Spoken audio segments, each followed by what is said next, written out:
Sziasztok! Ma a Rockstar Super Zoom Lime Energy-t fogjuk tesztelni.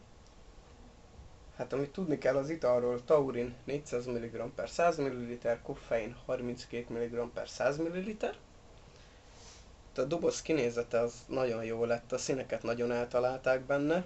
Ugye kinézetre megkapja a 10/10-et. Jöjjön a szín, íz, illat.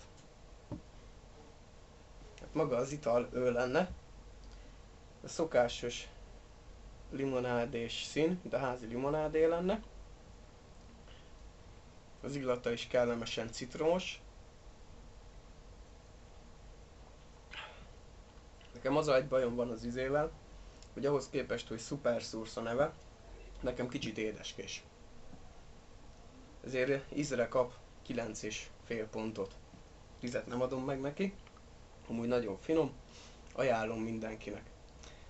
Lassan jövök még jó pár teszttel, addig is sziasztok!